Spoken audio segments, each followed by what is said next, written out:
Thick smog shrouding the sky and factories spewing out pollution. These are the images that tend to come to mind when people today think about modern China. But authorities in Beijing are hoping to fight back against the bad public image. The Chinese government has launched a national battle against pollution. But questions remain about what exactly Beijing is doing and what can they do to cope with some of the worst pollution in the world.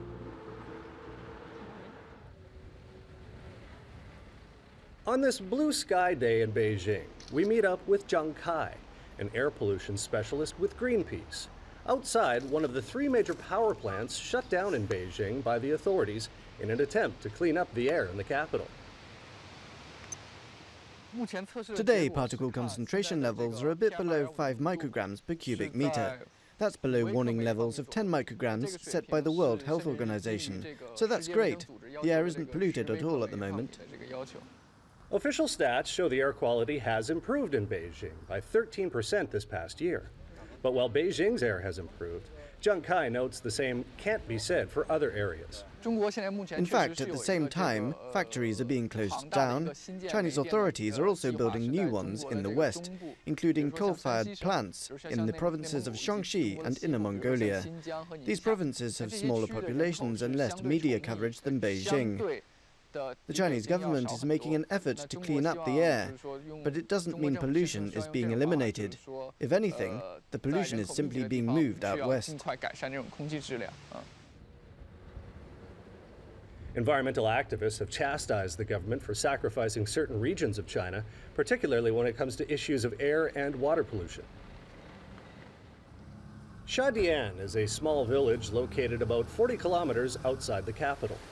It specializes in steel production. For over a decade, wastewater polluted with heavy metals has been dumped into the local environment, polluting a local river, leading to dozens of cases of liver and lung diseases among the local population. Shadian is what's known in China as a cancer village. But here, there are no discussions about the national plan to fight pollution, as the local government insists there are no pollution problems in Shadian. The water is polluted. You go away.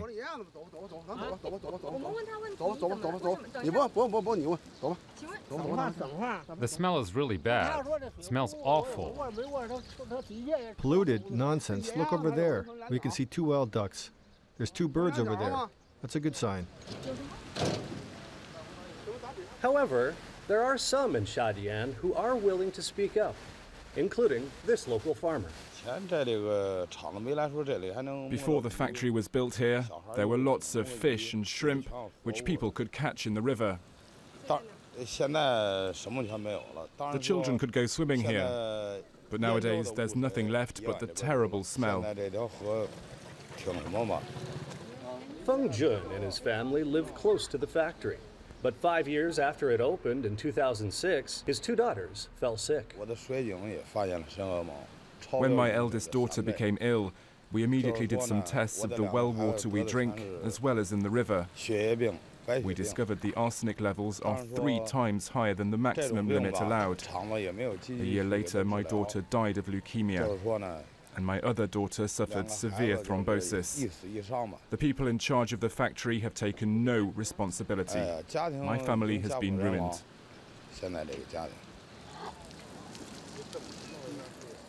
Since then, Feng Jun has been looking for ways to have the factory shut down.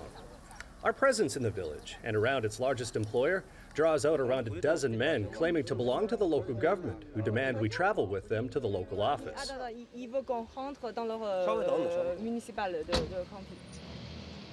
Feng Jun goes back to his own vehicle amid fears of retribution.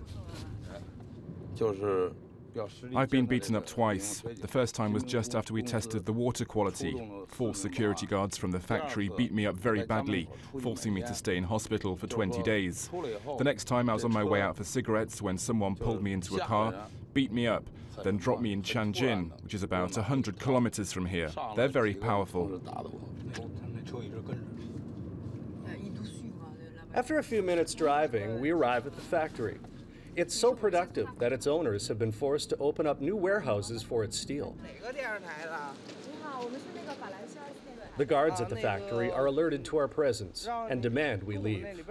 The company itself appears very concerned about bad publicity, even though its website claims it cares about the environment. Effectively achieve zero emission, zero pollution, protecting the environment. Spending some 700,000 euros on wastewater treatment. It's been a difficult challenge and road for Feng Jun. When his first daughter died, his wife left him with their other daughter. He now lives on his own and without a regular income. Here's what I have left of my daughters. There's some photos of the eldest one with the doctors and nurses in the hospital. Despite his hardship, Feng Jun has continued to fight for 10 years through trials and appeals, but has been unable to have the factory shut down. I've written letters to all the officials, but not a single state employee has replied to me, not any court of justice or attorney. Every time they simply cited the same court decision. Under the current legislation, it's up to me to provide evidence of pollution, but I think it should be the factory which has to prove this. Also, I have papers certifying that the factory is built in the middle of a residential area, which is a big infraction, right? I just don't understand. It's still very difficult in China to get local authorities to toe the line. A few days later, we meet with Feng Jun again, but this time in Beijing. He's traveled to the capital to meet with a lawyer who volunteers to help victims of industrial pollution. Together, they're trying to create a new court filing. The company pays a great deal of taxes to the local authorities. It's also the biggest local employer. My client says he has been told by local government it was impossible to give up on the factory or let it lose the lawsuit because local officials and owners of the factory have very close ties. We always come under a lot of political pressure when dealing with cases like this. But at the same time, Wang Sanfa says changes in Chinese attitudes about pollution could put things into Feng Jun's favor. He has to draw attention to his case in the Chinese media and in the court of public opinion, so that the case will catch the attention of higher-level officials. If that happens, perhaps higher-level party chiefs will review his case or even make changes to the laws themselves. For this environmental law specialist, he says he feels the pressure the public can demand can be even more powerful than national policies, which are often only loosely followed by local governments.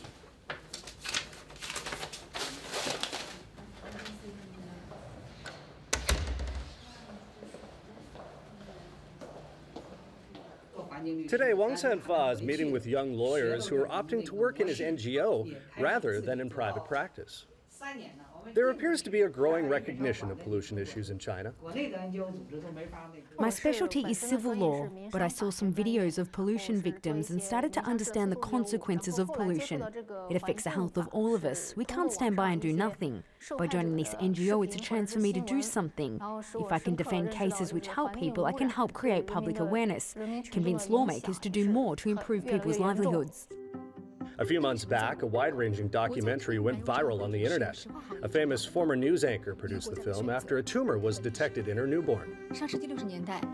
At that time, everyone said the smog in Beijing was due to unusual weather factors.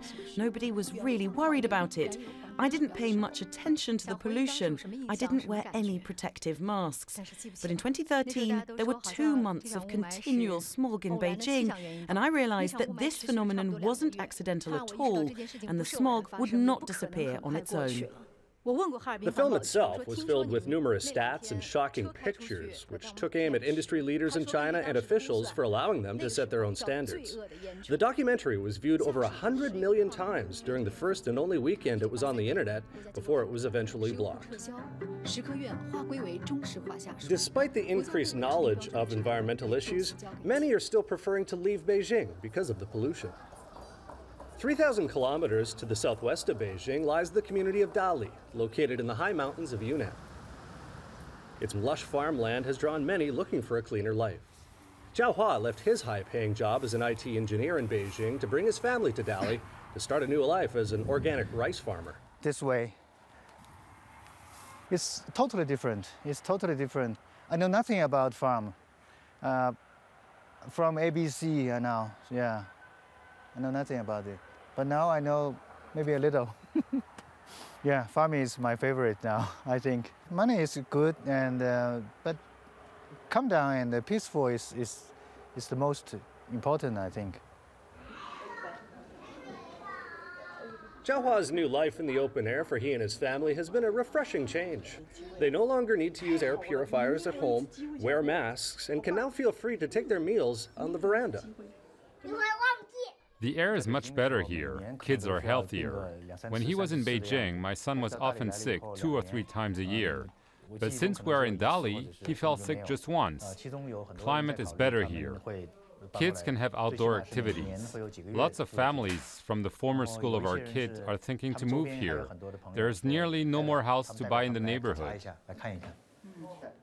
The new additions to the countryside are also reconnecting with China's traditional village life.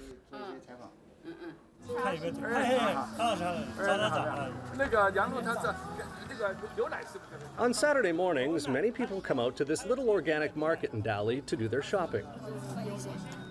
The locally grown food is sometimes twice as expensive as it would be in other places, but people here don't seem to mind. It's really better, really healthier. You really can find and rediscover the real taste of vegetables. This kind of market didn't used to exist in the neighborhood. Organic markets are something new. It's a first step to connect all the people who make organic food in Dali. Many in this tight-knit community say they're convinced this lifestyle will eventually spread around China in the years to come. This is the first generation in China. The parents they worked hard for the last 20 years, and because our economic only growing fast in the last 20 years. So this is just the beginning, the first generation people could afford to have a different lifestyle. So we hope as long as the government coming along with the people to support this community life, then definitely will be a much easier and healthier life in China. But while China goes through a green conversion, Feng Jun still lives in his polluted village of Shadian outside Beijing, waiting to launch a new suit to shut down the factory, which he blames for the death of his eldest daughter nearly 10 years ago.